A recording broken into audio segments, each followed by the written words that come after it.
It is always a great honor to moderate a panel. This one a little bit more than the usual Aspen panels, mainly because I think it's the first panel where I had all women. And it's a panel on learning, so it makes total sense. We are still waiting for Rector Costoiu to join us. This panel is hard yet again because Commissioner Gabriel has set the stage so high in terms of expectations for the future. Every ecosystem needs a knowledge flow. You can't exist unless you learn. So my first question for the two of you ladies would be, what can we learn and how do we use that learning? Mrs. Vitcheva, the GRC is in most cases given as a best practice. So we have something to learn from your institution and from your experience. Therefore, what to learn, how to learn, for what to learn? Thank you very much. Actually, that becomes really a philosophical question, but first of all, let me represent my institution. So I'm the Deputy Director General of the Joint Research Center of the Commission, which is actually a department, one of the Directorates General of the European Commission. So we provide knowledge. We are the science hub. So by default, we are quite keen to innovation. And with this, we support the whole policy cycle and all policy initiatives in the European Commission with independent evidence. So immediately, innovation and science becomes at the service, at the basis, informing the whole policy cycle in various policy initiatives. I would say that this is a professional approach to decision-making in general, because what is the best basis? This is really the most advanced knowledge, the most independent and robust technical support that you can put in the basis of policy making. I would like to highlight that actually the fact that we gather together, thank you very much, Commissioner, it has been really pleasure, and ministers to have you at the beginning of this panel. What I would like to underline is that because we support all the policies, starting from transport, ending with environment and the environmental impact, starting from migration and ending with security and digital transformation, what gives a real strength to us is the synergies. And digital transformation actually is one of the most permeating agendas that really touch upon everything. So what I can say is that with regard to governance, digitization is something that is not immediately linked with, for example, public administration. What the diagnosis that we always put is that administrations are slow, they're conservative, they are not open, and they're a bit rigid to digital technologies. But actually, this is very often a false diagnosis. So what we can see from our studies is that they're extremely good examples. But the underlying success factor for that is that the whole society should be innovation triggered. That's why I have prepared some examples, probably I will come back to them later, that come from the Baltic states. You remember that, for example, the Estonian presidency was called E as electronic Estonia presidency. The whole society is there, is very digital friendly, and you will see that because of that, digital governance really works well. So what I would like to underline, and putting society at the core, it's not only the public administration that should ensure digital governance and all the new technologies permeating the modalities of how we act in the public service. It's also the users, because it's always a double direction process. And probably one last thing that I would say, this is something that comes from our knowledge, recent knowledge, talking about digital skills and how society is prepared to grasp the new technologies from a public service. We have initiated 2 years ago, and we had this year the first annual forum of the so-called tool Selfie.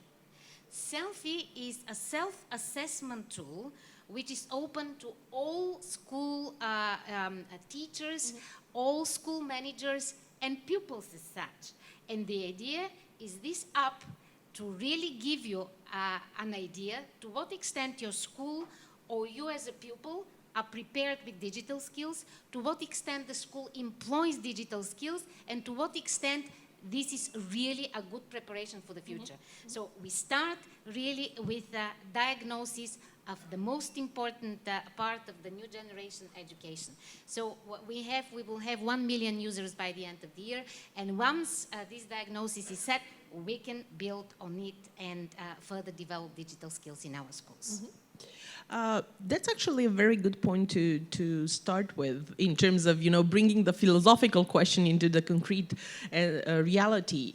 Minister Petrescu mentioned the other day the fact that we need to go from Flintstones to Jetstones in a couple of years. On the other hand, our society is Flintstones at Jetstones because it's highly heterogeneous. So such a tool, self-assessment, knowing where we stand, is a way to know how to pinpoint policies towards that. Building on this, because obviously your institution focuses on data-driven policymaking and evidence-driven policymaking, which is part of the learning process.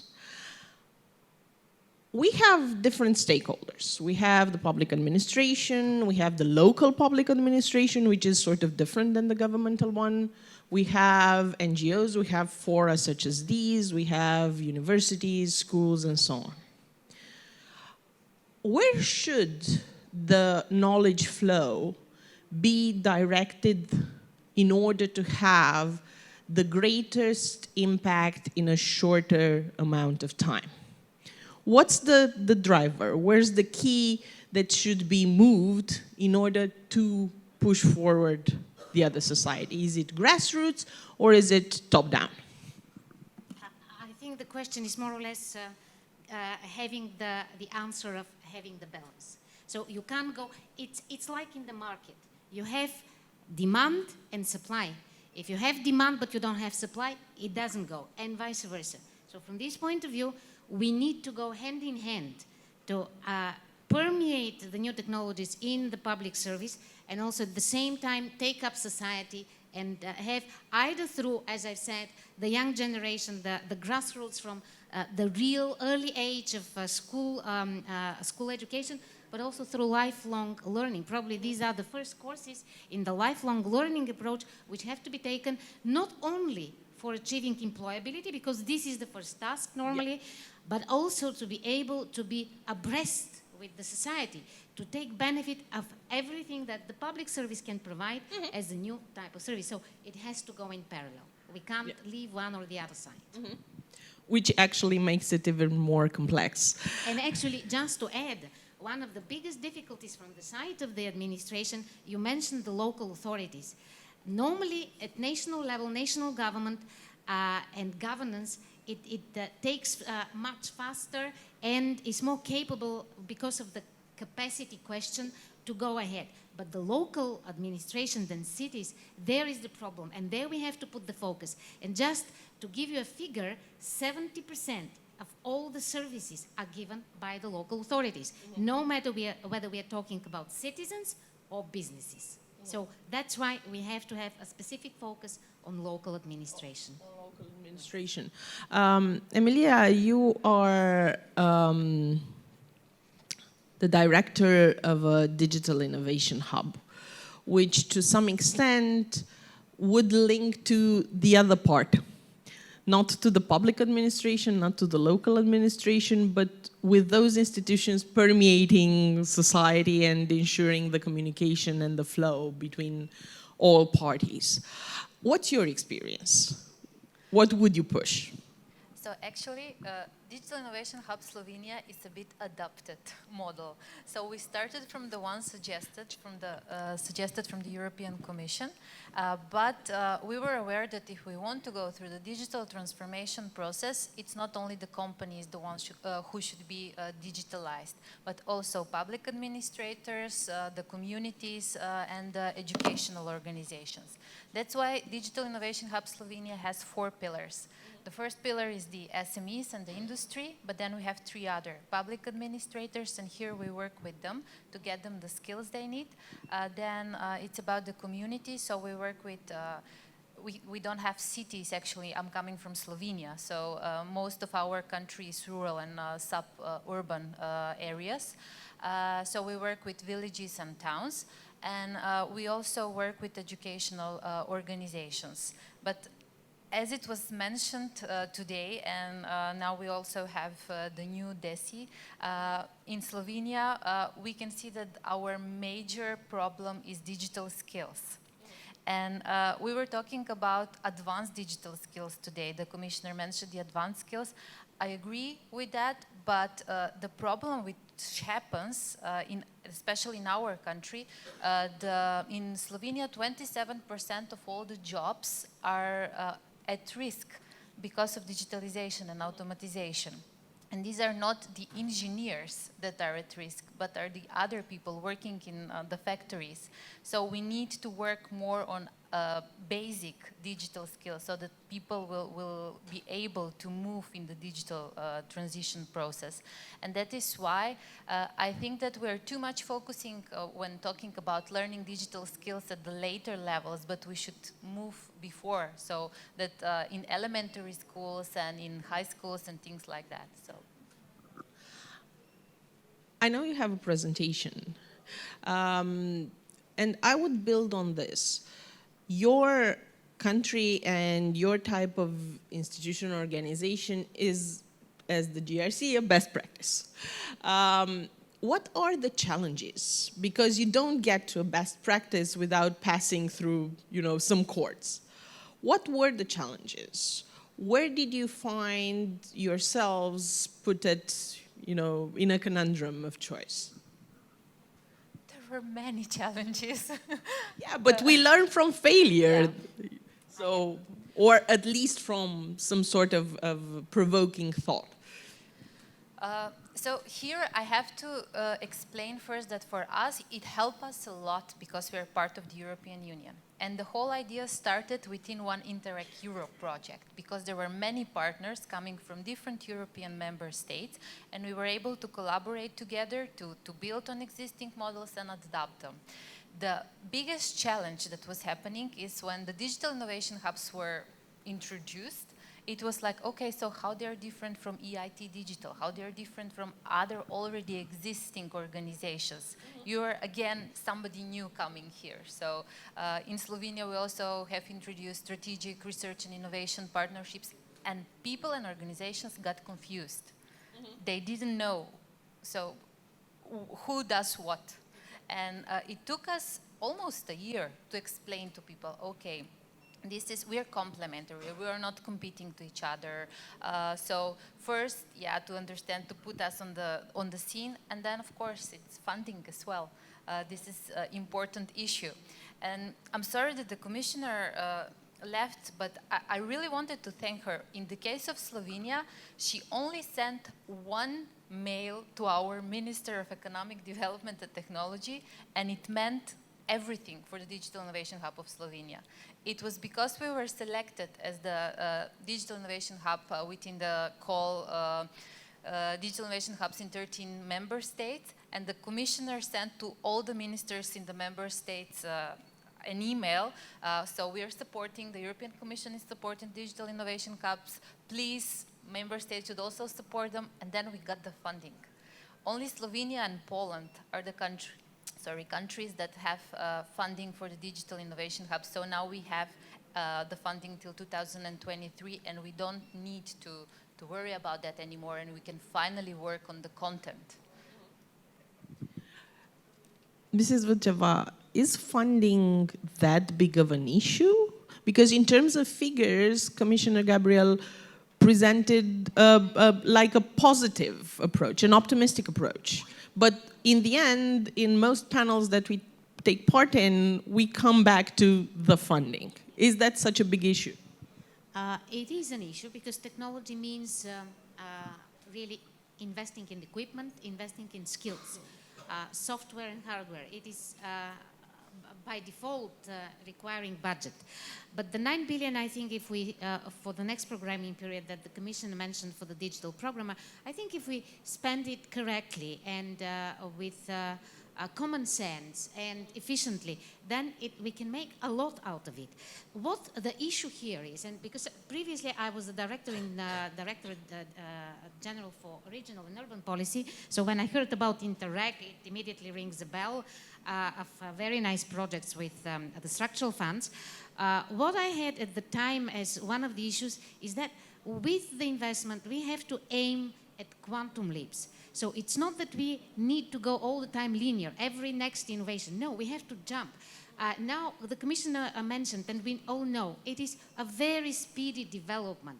So we have to try and anticipate the future. So we shouldn't be linear also with regards to equipping with new technologies our governance structures. So this is also part of the wise spending of what we will have available, and we have available also for this programming period. For me, this is the key.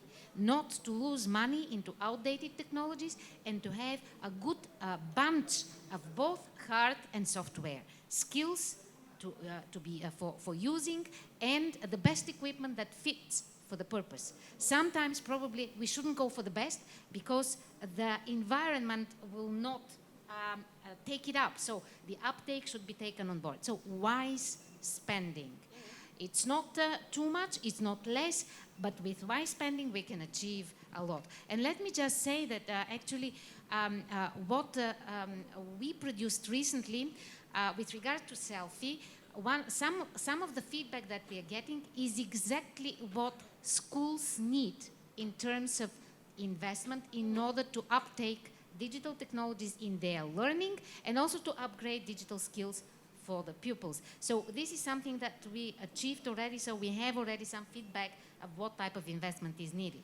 And then, of course, it is very important to remember that when we invest in new technologies for the public service, we might need, in the end, less human resource there.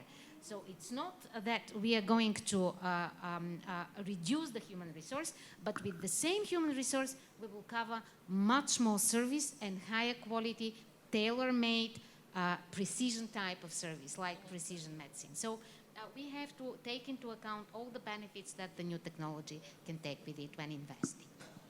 Which brings to mind another question, and that's for both of you.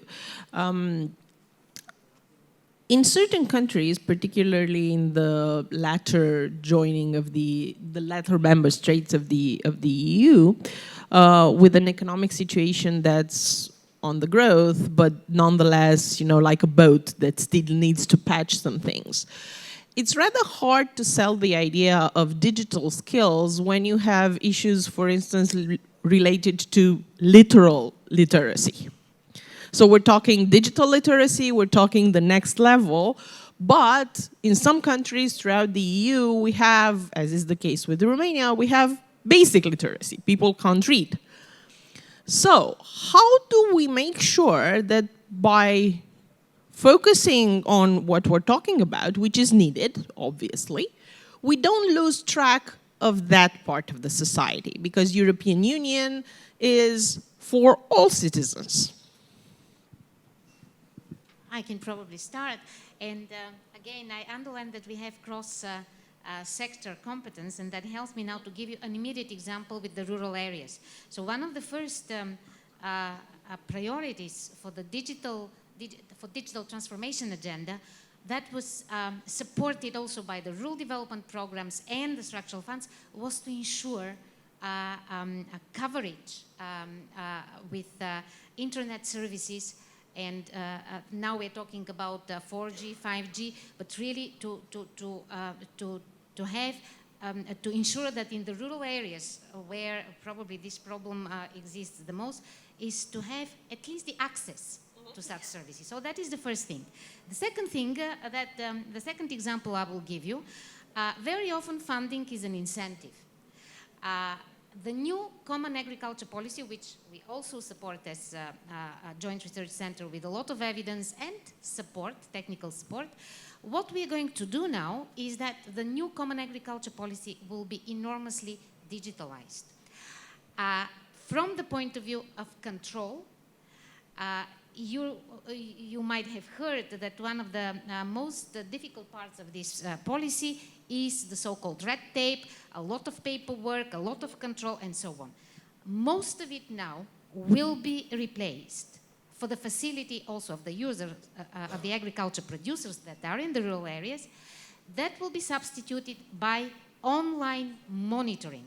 For that sake, the agriculture producer will have a handout and will work with digital services connected with geospatial data of our Copernicus system. So they will be taught to do that, and they will have all the benefit and all the incentives to do that. So the incentive to get the subsidies, yes, but then you have to learn a bit in order to be a real user. So this type of dichotomy, carrot and the stick, can work quite well and can encompass bigger and bigger areas and sectors of our society, including the ones that we normally consider that are less digitally literate.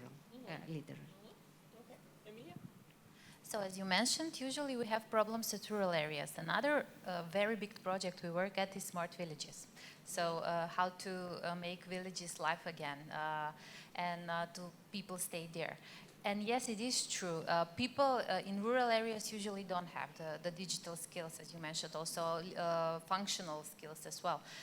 So what we found out in our country is that we really need digital mediators.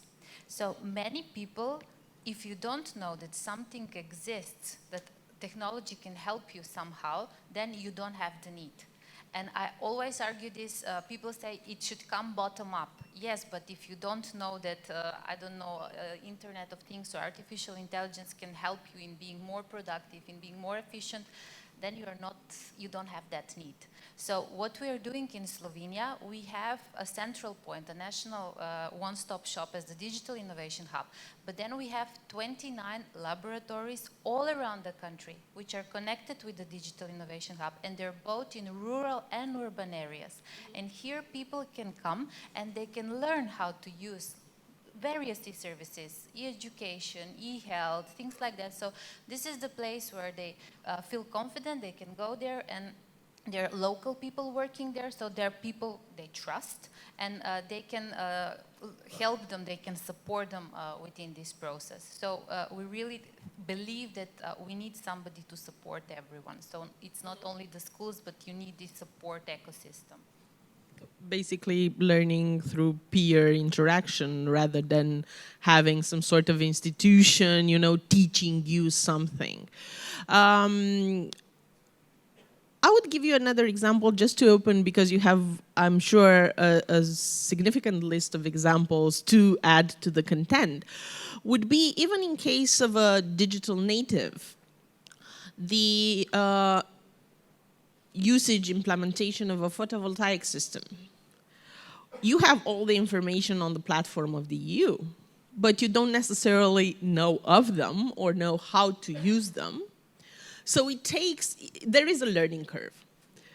So we have these people that learn through peers, but then you have digital natives or digitally skilled that still need to be aware of all the plethora of information that the European Union provides. Because that platform is so huge, I don't think any of us can encompass it. How do we ensure this information part as well? Through projects, I assume. I'm always saying that there is a lot there available, and it always needs, again, two actors. The one that provides, and we are the provider, and we can try as much as we can with all possible tools. But if we don't have the active citizenship on the other end, then we cannot reach, we cannot have the optimal outreach. So it is really building this type of dialogue. For us, it is also important to have this very close connection directly with the citizens, because we need to know to what extent we are relevant, to what extent we cover the needs, what we are missing actually. So from this point of view, we are trying our best, but we need a partner on the other side. So very often when someone actively searches for information, we always provide it. For example, now we started as Joint Research Center right before coming here. I was in Amsterdam talking to the so-called College of Amsterdam. That was the mayor, deputy mayors, and directors, because they were interested to know how we employ evidence-based, evidence-informed policy making, because they are interested in that. They were also interested in how we support energy transition. So they have their needs, and we can provide in a targeted way what we can do. And by the way, talking about energy, this really shows, this is one of the sectors that really shows that digital skills will be necessary for all the citizens. 1 million citizens at this moment are producing energy. How would you interact with smart grids in order to sell your extra energy? How would you use the digital, for example, it's even some kind of a low level of artificial intelligence in order to really grasp the possibility for energy efficiency. So these are things for which, if you want to be a real participant at citizen level into the energy market, you need this digital skill, and we can really source that a lot from our platforms, from the Joint Research Center, and if you're interested, you can always find it. But there should be a double-edged interest. It's not only one way. Because I really disagree all the time that, yeah, you're not helping us. We help to the one that wants help. It's not possible otherwise. So, are we hinting towards the need of a culture of dialogue and of asking for things that you notice you might need? Because at least this is how I read. You need to ask. The information is there, but you need to take the first step to be active, proactive in the entire thing. And Emilija, just to have your presentation. How many people come proactively towards the Digital Innovation Hub? So this is the problem. I agree with you. I completely, I'm the perfect evidence that you provide support for everyone that asks. But most of the people don't ask. And these are the people who will have problems later. So we need to be very active. And in our case, the same people ask for information all the time, but we need to reach everyone. So this is this is also a challenge. You were asking me before, how to reach to everyone.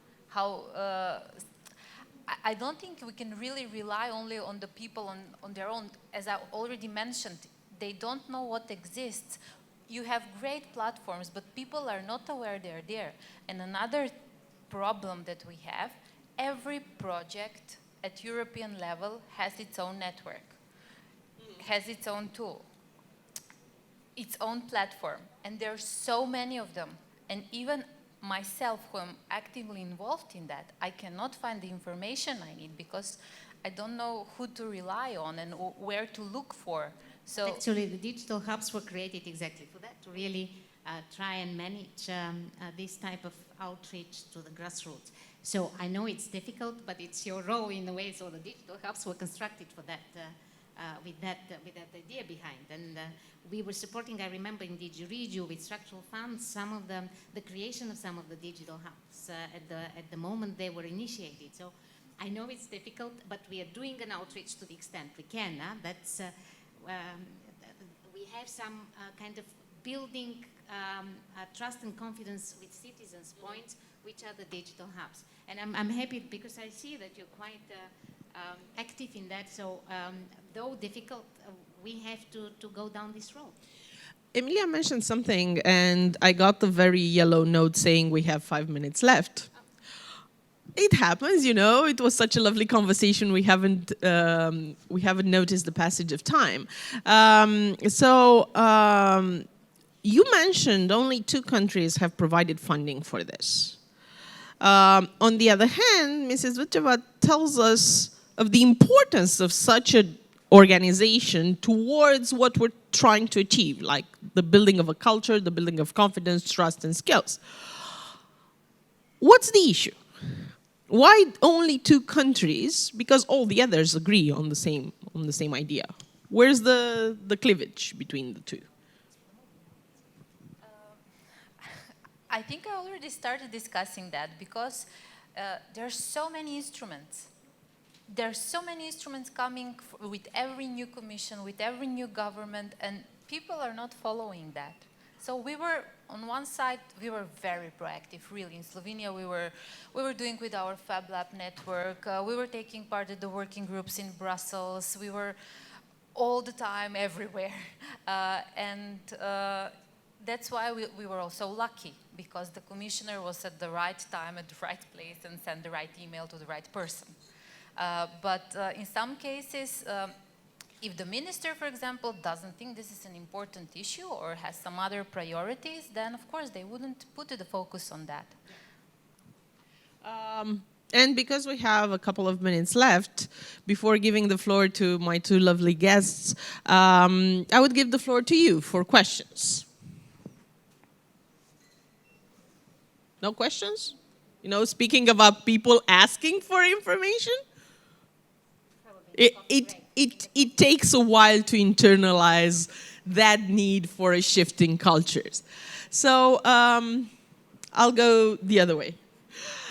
Emilija, one final thought, call to action, best practice, challenge, risk we should take care of from your experience regarding this. From what I learned till now, there are 3 most important things, and these are networking, collaboration are crucial at all levels, at local level, regional level, national level, European level. So we learned a lot from our networks within European level, but we found out that it's not important just to copy-paste, but you have to adapt to your own environment. There are very nice digital innovation hubs in Germany, in France, but for Slovenia, they don't work. So we needed to adapt them to our own environment. Then is reciprocity. We don't need to build again and again and again, but this was also mentioned before. So let's continue from where we stopped, and let's move forward from this point. And one last thing, what I find out is trust is very important. Trust between all different partners, public, private partners, and of course the citizens. Because if the citizens don't trust you, then they will not consume what you are selling them. Mm-hmm. Mrs. Vitcheva, you had a long series of projects. You can give all of them via email, digitally, to the participants. But what I pick from that is that there is a lot of information to be delivered. We don't always take the time to get the information and to process the information. So as a final word, apart from the projects that you may choose to present to us, what's the challenge? How do we manage to increase the impact Europe-wide of all the good things that take place? Probably I will go the same way. It's working together and having active citizenship. Active citizenship is the answer to many things. And I'm really tempted to, for the networking, I will give you a bit feedback of what we have at EU level, which is extremely important, and it is to the benefit of everyone, all European citizens. But I will give you one example to see how simple actions can make a change. Because high tech in governance has 3 functions: to optimize the internal processes of the service as such, so doing more with less and with high quality. The second thing is to give better services, so the outer side. And the third and extremely important one is to connect with citizens. And this example is really how to connect with citizens. It comes from Estonia, from Tartu, which is very famous with its university. So what they did is that they made 200,000, so it's not a lot of money, 200,000 euro for citizens to propose ideas, vote electronically, and directly decide. So this is electronic budgeting on various issues. So this project afterwards, after the assessment, first of all, money was spent very nicely with a lot of common sense and good ideas, but it also increased public trust and activated citizenship, because they go kind of two ways. So it produced innovative ideas, it produced active citizenship, it produced a new culture of interaction between public bodies and citizens. And final word, what the EU does, because it is extremely important to know that we are all connected, and especially for digital, we can harness a lot whenever we talk about cross-border relationship. And I would remind that one of the latest actions is the so-called e-government action plan, which was issued in 2016. And actually the idea there are a lot of actions there. All of them are extremely relevant. You can go through them and you can see how much it is relevant for each and every country and citizen. But one of the most important elements, because we talk about bureaucracy, red tape, paperwork, and so on, is the so-called the only once principle of entering data by the citizens. And then for this project, we have 60 systems that are connected with each other. And once you enter your data as a citizen, then you don't need to enter it for social security, for health, for visa, or for, I'm exaggerating now. But this 60 system, now it is the obligation on the public service to identify the data, which are already in the data bank, and not for the citizen all the time to go ahead with each and every one. And there are a lot of other elements where you can cross-border use the services, for example, your social security, or many other. There is a platform on digital services. It's really a lot there that you can benefit from. And I think that many of these measures have been implemented. The plan is up to 2020, and we will really feel the difference. Sometimes we take it for granted, but under each and every achievement is a lot of effort of all of us, not just the Commission, not just the member states, all of us as citizens.